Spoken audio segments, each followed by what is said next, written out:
Hello, good morning to all of you. देखिए, आज हम प्रमेय नंबर 4 पढ़ने जा रहे हैं। तो प्रमेय नंबर 4 क्या है? यदि किसी त्रिभुज में दो कोण बराबर हों तो उनकी सम्मुख भुजाएं भी बराबर होती हैं। मान लीजिए कोई त्रिभुज ए बी सी है और उनके दो कोण बराबर हैं। उनके दो कोण, मान लीजिए कोण बी और कोण सी बराबर हैं, तो उनके सम्मुख भुजाएं भी बराबर होती है। कोण बी के सामने की भुजा ए सी और कोण सी के सामने की भुजा ए बी, ये बराबर होती है। ये हमको सिद्ध करना है।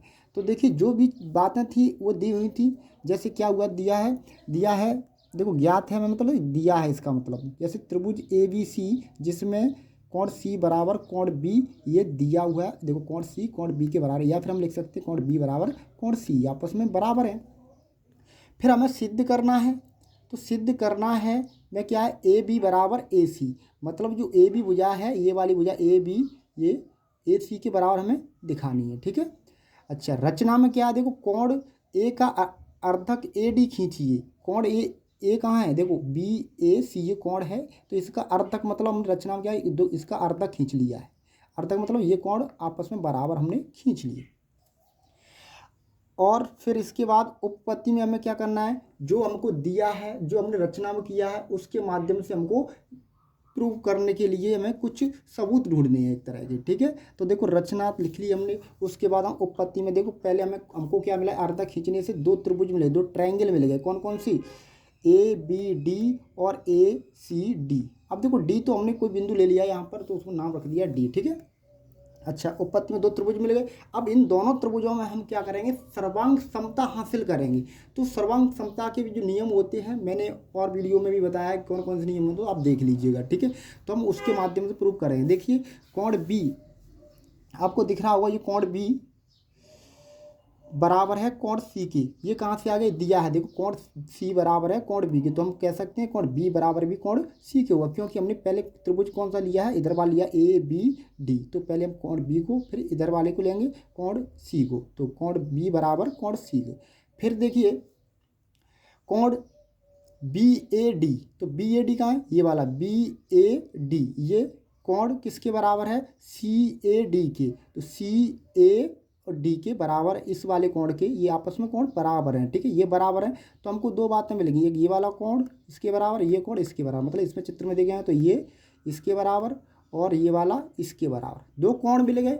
और एक और चीज़ मिल जाए हमें, तो हमें क्या मिल रहा है, भुजा मिल जाएगी। देखो, रचना से हमने क्या किया, इसका अर्धक खींचा था, तो ए डी क्या है, अर्धक है।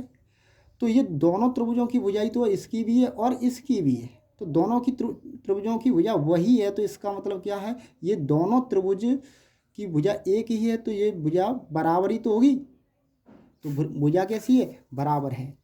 तो ए डी बराबर ए डी, इसका देखो उभयनिष्ठ लिखा है, इसको हम कॉमन भी कह सकते हैं, दोनों की सेम ही है। ठीक है। अच्छा, अब देखो हमको क्या मिल गया, देखो दो कोण मिल गए, कोण बी बराबर है कोण सी के, और कोण ये वाला बी ए डी बराबर है कोण सी ए डी के, तो ये कोण भी बराबर है। और क्या मिलेगा, एक भुजा इसके बराबर है, तो हम कह सकते हैं एंगल साइड सर्वांग समता नियम से ये दोनों त्रिभुज, ये वाले त्रिभुज दोनों कैसे हो गए, सर्वांग सम हो गए। तो देखिए, यहाँ पर यही लिखा हुआ है, त्रिभुज ए बी डी सर्वांग सम है त्रिभुज ए सी डी के। तो अगर सर्वांग सम हो जाए तो इससे क्या मतलब है, इसका ये मतलब है, देखो ए बी बराबर ए सी होगी, ये भुजा ए बी इसके बराबर होगी।